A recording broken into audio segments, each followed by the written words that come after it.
يا أرحم الراحمين ارحمنا.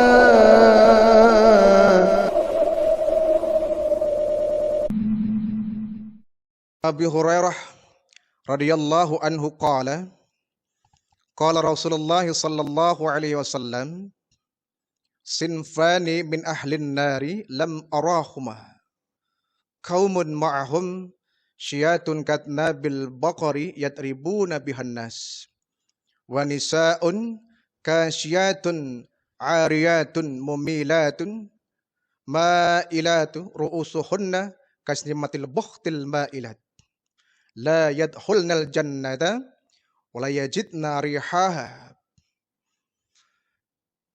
Dari Abu Hurairah meriwayatkan bahwasanya baginda Rasulullah sallallahu alaihi wasallam bersabda,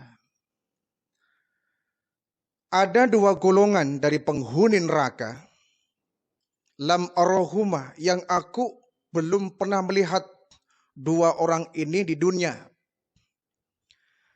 Jadi ada dua golongan ahli neraka kata baginda Nabi. Tapi dua golongan ini aku belum pernah melihat wujudnya di dunia. Tetapi di neraka ada. Kalau di neraka ada ya tentu manusia di dunia ya ada. Di ciri-ciri orang di neraka sudah terlihat ketika di dunia. Karena dunia yang merupakan setar untuk menuju ke sana. Dengan dunia orang bisa masuk surga, dengan dunia orang pun bisa masuk ke neraka. Di dunia ada ciri-ciri orang yang akan masuk ke dalam surga, tapi di dunia juga sudah ada ciri-ciri orang yang nanti bakal menjadi penghuni neraka. Hanya baginda Nabi mengatakan ada dua golongan ahli neraka yang aku belum pernah melihat ciri-cirinya di dunia ini. Contoh orangnya belum ada di dunia ini, tapi sudah ada di neraka. Siapa golongan yang dimaksud baginda Nabi ini? Yang pertama kata Rasul, kaumun ma'ahum siyatun katnabil baqari. Suatu kaum yang mereka suka membawa sebuah pecut, cemeti, yang pecutnya ini mirip ekor-ekor sapi. Yatribuna bihan nas, yang pecut itu dipakai untuk berbuat zalim kepada orang lain. Untuk mecuti orang lain. Ini satu ciri yang Nabi belum lihat di dunia, tapi orangnya ada di neraka. Jadi orang yang suka membawa cemeti, orang yang membawa pecut, yang pecutnya ini seperti ekor sapi. Kemudian pecut ini dia gunakan untuk memukul orang, memecut orang, menzalimi orang, menyakiti orang. Nah, ini penghuni neraka yang Nabi belum pernah lihat orangnya di dunia. Dulu waktu bangsa kita ya dijajah oleh kolonial Belanda dan Jepang. Kita kalau mendengar cerita orang tua kita yang dulu sengsara ketika hidup di zaman penjajahan. Mereka yang punya tanah, yang punya sawah, yang punya kebun. Oleh Belanda diwajibkan membayar upeti, membayar pajak. Padahal itu tanah ya milik bangsa kita, milik orang tua kita. Tapi Belanda, Jepang nggak mau tahu. Ya. Semua orang yang punya tanah, punya kebun, punya sawah, dan punya tanam-tanaman wajib membayar pajak kepada pemerintah kolonial Belanda. Yang tidak mau, nah ini ada yang dibunuh di tempat, ada yang ditembak, ada yang dipenjara, ada yang disiksa menggunakan pecut-pecut yang menyakitkan. Nah, ini mereka merasakan hal yang demikian, dipecut. Nah, seorang muslim tidak boleh membawa pecut kemudian digunakan untuk menyakiti orang. Para TKW-TKW kita terkadang mereka ya, ketika bekerja di luar negeri, tidak sedikit yang mengalami hal demikian. Sedikit kesalahan, majikannya temperamental, kemudian dia dipukul, dipecut, dan sebagainya. Ini para pahlawan devisa yang begitu banyak jasanya untuk negara. Sampai rela ada yang mati dipancung, ada yang disiksa, ada yang disekap, ada yang diperkosa oleh majikannya. Demi apa? Berjuang untuk memperbaiki ekonomi keluarga. Tidak peduli kalau kemudian mereka menghadapi pecutan yang luar biasa. Nah, seorang muslim tidak boleh Hewan pun sama, kita nggak boleh memecut-mecut hewan. Ya. Kalau kita punya kuda, ya mecutnya jangan sampai menyakiti. Ya. Para kusir yang punya dokar, kalau mecut kuda ya jangan seenaknya ya. Sedikitlah yang kira-kira kuda pun mengerti ya. Kuda kalau sudah dilatih dia mengerti. Tanpa harus dipecut keras pun dia akan paham, punya insting kuda ini. Kerbau ya, kita membaca kerbau di sawah, itu pun sampai dipecut-pecut ya. Dia juga makhluk yang punya perasaan, punya badan yang ketika disakiti ya terasa sakit. Tidak boleh kita memecut binatang, memecut kambing ya. Kambing digiring kita pukul pakai kayu. Nggak boleh menyakiti hewan. Kita ini agama yang rahmatan lil alamin. Rahmah bagi lingkungan. Bukan hanya kita harus menjaga hubungan dengan manusia, binatang pun sama, kita jaga hak-haknya. Jangan sampai kita pecut seenaknya. Nah, kecuali konteksnya adalah suatu hukuman ya, dera, seperti dalam Al-Quran, misalkan orang yang berzina wajib dicambuk, dipecut 100 kali misalkan ya. Atau orang yang meminum minuman keras, orang muslim dipecut 100 kali. Atau dalam Al-Quran ya, surat An-Nur itu di awal-awal ada orang yang menuduh seorang muslim berbuat zina, berbuat mesum, tapi tidak ada bukti. Dia berbohong, dia berdusta, maka pelakunya wajib dipecut 100 kali. Itu pun kalau dia bertaubat kepada Allah, hukuman cambuknya itu nggak akan berlaku. Ketika dia bertaubat kepada Allah, menyesali perbuatannya, maka hukum cambuk, hukum pecutnya itu tidak berlaku. Nah, ini jangan sampai kita mengalami hal demikian. Ini termasuk salah satu dari penghuni neraka. Orang yang suka membawa cemeti, pecut ya. Seperti ekor-ekor sapi yang dipecutkan kepada manusia. Dengan hewan pun kita nggak boleh, apalagi memecuti manusia. Satu. Yang kedua kata baginda Rasul, dua di antara penghuni neraka yang aku belum pernah melihat, tapi di neraka ada. Kata Nabi, nisaun, seorang perempuan. Kasiyatun, menggunakan baju, menggunakan pakaian. Ariyatun, tapi seperti telanjang. Mumilatun, dia suka berlenggak-lenggok ya. Ma'ilatun, dan dia suka sekali menggoyang-goyangkan bahu, pundak ya. Ru'usuhunna kastimatil buhtil ma'ilat. Yang kepalanya, rambutnya ditata sedemikian rupa, sampai menyerupai punuk onta.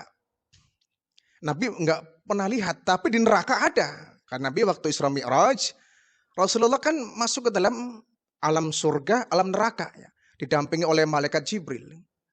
Di neraka kan Nabi banyak melihat fenomena orang yang disiksa. Ada yang dicambuk, perutnya membesar, dililit ular. Nabi juga melihat di neraka, ada orang yang lidahnya panjang menyengser ke tanah, digunting menggunakan gunting terbikin dari api neraka. Ada juga orang yang di neraka itu diguyur kepalanya menggunakan air yang mendidih.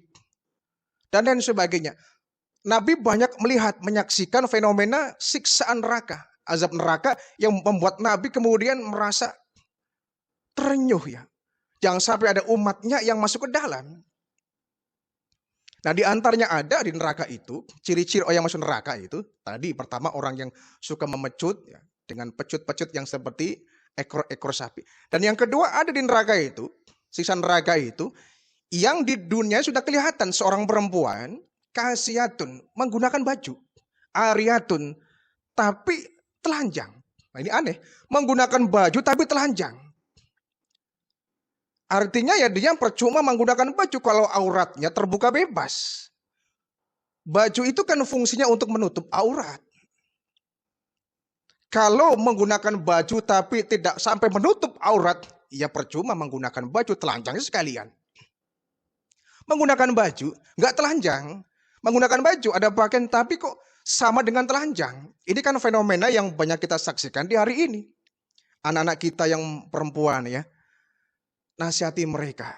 Mereka adalah seorang perempuan. Karena Nabi ini mengatakan nisaun kasiyatun, seorang perempuan yang menggunakan baju. Arya tapi hukumnya telanjang. Jadi kita kasih edukasi kepada anak-anak perempuan kita.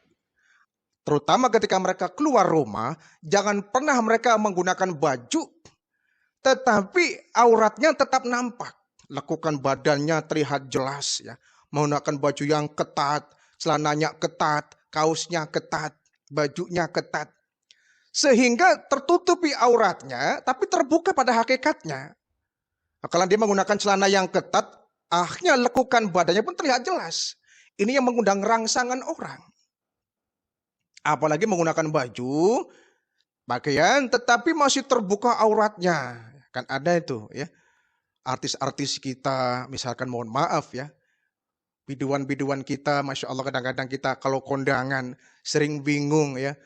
Teman-teman kita itu kalau mengadakan hajatan iya kalau mengundang artis dangdut, cari artis yang kira-kira pakaiannya sopan. Ya, kenapa yang datang itu orang menggunakan baju-baju terhormat kok, menggunakan batik, menggunakan kebaya, menggunakan jilbab. Maka orang yang menghiburnya pun harus menyesuaikan.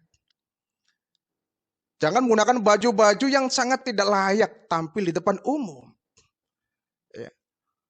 Ini dosanya pun akan didapatkan oleh orang yang punya hajat, hati-hati. Segala kemaksiatan, perbuatan dosa yang terjadi akibat kita melakukan hal tersebut, kita mengadakan kegiatan itu, maka sponsornya kita mendapatkan dosa. Sebaliknya kalau kita mengadakan satu kebaikan, maka orang yang mengikuti kebaikan itu, orang yang mengerjakan kebaikan itu, maka kita pun mendapatkan kecipratan pahala. Contoh, kita mengadakan walimatul arus, ya, walimatul khitan. Kita bikin pengajian. Kita bikin pengajian, mengundang penceramah, di situ ada solawat-solawat. Orang datang menghadiri pengajian yang kita adakan, maka semua orang yang datang kita pun dapat kecipratan pahalanya dari orang yang datang. Dari orang yang mengikuti. Sebaliknya kalau kita mengadakan satu pesta, yang di situ ada pertunjukan yang kurang bagus, apalagi misalkan ya ada minum-minuman keras. Karena kita sponsornya, kita yang mengadakan acara itu, maka kita ikut mendapatkan dosa. Semua orang yang bermaksiat di tempat itu, kita dapat kecipratan dosanya. Maka kalau kita menjadi sebuah sponsor, jadilah kita sponsor kebaikan. Jangan sponsor keburukan. Kita tasyakur ini, menikahkan anak. Alhamdulillah, itu tasyakur bagus. Itu. Dipandang dari segi apapun, tasyakuran ya bagus. La'azidannakum, agar Allah menambahkan nikmat-nikmatnya. Tapi tasyakurannya hati-hati. Jangan sampai tasyakuran tapi isinya maksiat. Kita tasyakuran ini ya dalam rangka hari kemerdekaan. Alhamdulillah kita syukuri bangsa kita merdeka. Kita bikin tasyakuran itu bagus. Tapi hati-hati jangan sampai syukuran yang kita adakan dalam rangka merayakan kemerdekaan yang isinya maksiat. Musik-musik yang merusak, ada orang joget sana joget sini, biduannya menggunakan baju yang tidak sopan, ada orang mabuknya, ada praktek judinya umpama di situ. Ada lomba-lomba yang mengarah kepada perjudian, itu bukan tasyakuran. Justru bisa menjadi sebuah hal yang kufur ya, berbahaya. Mensyukuri nikmat caranya harus yang baik. Jadi pada para sahabat-sahabat kita yang akan mengadakan tasyakuran walimatul arus, walimatul khitan atau sejenisnya, kalau kita mengadakan hiburan, tolonglah cari ya, biduan-biduan kita yang berpakaian sopan. Masih banyak kok. Tidak identik. Umpama ya, biduan dangdut. Tidak selamanya berpakaian norak. Tidak selamanya penyanyi dangdut itu berbaju compang-camping terbuka auratnya. Banyak kok penyanyi kita yang menggunakan baju yang sopan. Baju yang beradab, menutup aurat. Bahkan sekarang banyak bermunculan para penyanyi yang menggunakan hijab. Ya, menggunakan jilbab. Cari mereka. Jangan kemudian mencari biduan yang pakaiannya kurang bahan. Pahanya terbuka bebas. Dadanya terbuka bebas. Orang pun kemudian ikut berjoget. Ikut nyawer istilahnya. Nah, kalau ada kemaksiatan di dalamnya, maka kita yang mengadakan walimah itu, kita dapat kecipratan dosa dari orang yang bermaksiat di tempat itu. Baik, kita kembali kepada nisaun kasiyat ya. Perempuan yang menggunakan baju Arya tapi telanjang. Kan kita bisa mendefinisikan berarti dia menggunakan bajunya ya di luar syariat, di luar hal yang dibenarkan, mungkin ketat ya, sehingga lakukan bodinya ya jelas sekali. Dia hanya nggak terlihat dagingnya saja. Tetapi dengan lakukan badan yang jelas begitu, orang bisa terangsang. Maka dia dianggapnya sama dengan nggak pakai baju. Mumilatun, dia suka berlenggak-lenggok. Ya. Jalannya dibikin menarik untuk menarik simpati orang. Lenggak kanan, lenggok kiri. Jalan dibikin-bikin. Ya. Ma'ilatun. Dan suka menggoyang-goyangkan pinggul. Suka joget-joget ya, menggoyangkan bahu. Nah, ru'usuhunna kasnimatil buhtil ma'ilat. Rambutnya digulung-gulung-gulung-gulung ya, sampai menyerupai punuk onta. Subhanallah. Ini fenomena itu terjadi. Banyak ya di sekarang ini yang Nabi nggak pernah melihat. Mungkin perempuan seperti ini di zaman Nabi belum ada. Tetapi pasti ada kata Nabi. Karena di neraka ada, di dunia juga sudah ada. Karena dunia adalah ladang untuk akhirat. Tadi saya katakan bahwa dunia bisa membawa orang ke surga, bisa membawa orang ke neraka. Ciri-ciri orang penghuni surga sudah nampak di dunia, ciri-ciri penghuni neraka pun sudah nampak di dunia. Tapi memang dua golongan ini Nabi belum pernah melihat. Tapi di satu zaman akan muncul. Ya. Oleh karena itu jangan sampai ada anak-anak kita yang seperti ini. Jaga mereka ya. Karena mode itu biasanya nggak selamanya membawa kebaikan. Mode itu kan musim, itu kan. Mode itu musim, nggak bisa dilarang. Tapi saatnya hilang ya hilang itu. Mode seperti itu. Nah kita ini setiap zaman, setiap masa pasti ada modenya. Trennya seperti apa. Nah kita boleh saja ikut tren. Baju kita, pakaian kita ya. Boleh mengikuti zaman, mengikuti tren ya. Tapi jangan kemudian meninggalkan apa yang menjadi rambu-rambu agama, rambu-rambu Al-Quran yang sudah digariskan Allah Subhanahu wa Ta'ala. Jangan sampai pakaian kita menyebabkan fitnah. Ya. Apalagi seorang wanita yang mohon maaf auratnya banyak. Sehingga mohon maaf juga ya ketika Nabi Isra Mi'raj, Nabi juga menceritakan, aku melihat di neraka itu kebanyakan penghuninya perempuan.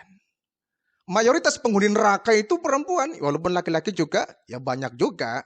Namun mayoritas penghuni neraka adalah seorang perempuan.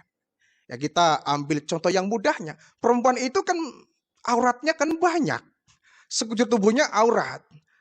Sedangkan laki-laki sedikit auratnya. Tapi apa kita lihat? Dalam hal berpakaian biasanya laki-laki lebih rapi daripada seorang perempuan. Di pesta-pesta kadang-kadang kita lihat ya.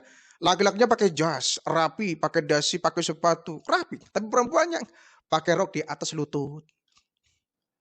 Dadanya terbuka bebas. Padahal mereka terbalik. Mestinya yang tidak bisa menjaga aurat itu laki-laki yang memang sedikit auratnya. Yang perempuan mesti lebih pandai. Tuh. Jadi kepala mereka ditata kata Nabi seperti punuk onta. Onta yang jadi penghuni neraka. La yadkhulnal jannah, mereka nggak akan bisa masuk surga. Mereka nggak akan bisa masuk surga, artinya ya neraka. Di akhirat tempat cuma ada dua, kalau nggak surga, neraka. Tidak masuk neraka, ya masuk surga. Tidak masuk surga, ya pasti tinggalnya di neraka. Tidak ada tempat pertengahan antara surga dan neraka. Tidak masuk surga, ya neraka. Wala yajidna rihaha.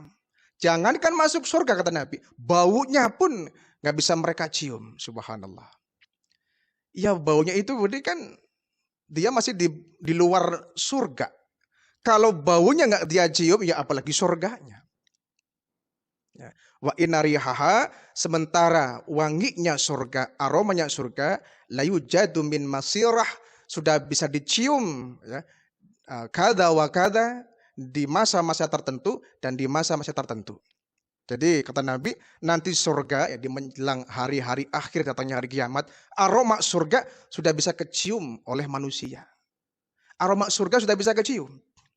Nah kalau kita sudah bisa mencium aroma surga, ya kita berbesar hati insya Allah kita menjadi penghuni surga. Oleh karena itu jangan sampai kita melakukan hal-hal yang memang bisa menyebabkan kita masuk ke dalam neraka. Seperti dua golongan ini. Ya.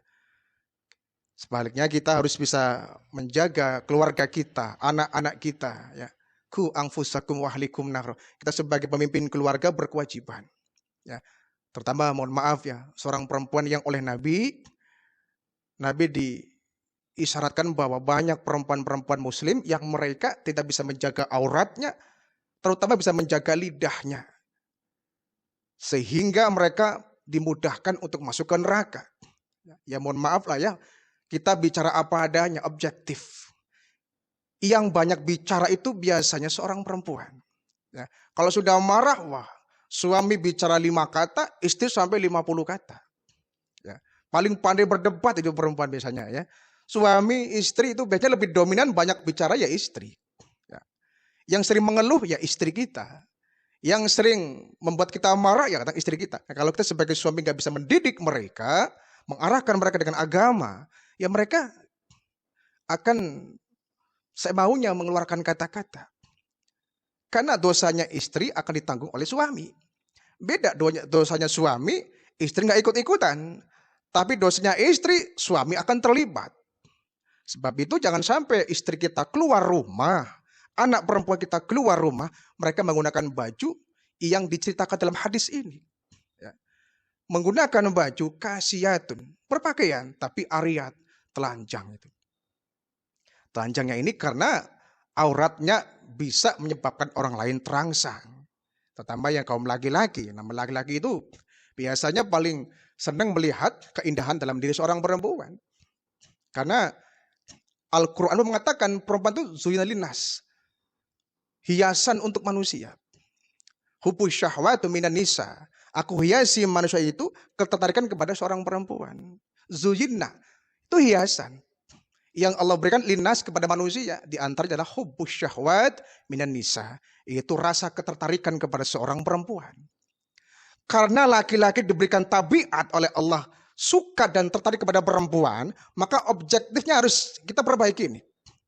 Objeknya perempuannya harus kita perbaiki. Jangan sampai terpesonanya laki-laki kepada perempuan karena auratnya. Bukan karena keindahan pakaiannya yang syar'i, yang menutup aurat. Tapi lebih kepada auratnya yang pontang-panting ke sana kemari. Sekali lagi, ini kewajiban kita sebagai seorang suami. Ya, dosanya anak-anak kita bukan istri yang nanggung. Dosanya istri bukan dia yang nanggung. Tapi dosa anak kita, istri kita, kita yang nanggung. Kita yang akan menjadi penanggung jawab mereka di hadapan Allah. Nanti Allah akan menyampaikan kepada kita, menyoal kepada kita. Kau punya anak perempuan, kenapa gak kau didik? Kau punya istri, kenapa kau arahkan? Mereka menggunakan baju yang ketat, baju yang mengumbar aurat. Kau diam saja. Sementara mereka ada tanggung jawabmu. Nah, kita kan bisa mempertanggung jawab nih kalau kita bisa mendidik mereka, anak-anak kita. Bekali agama agar mereka pun punya kedewasaan, punya kesadaran untuk bisa menutup aurat.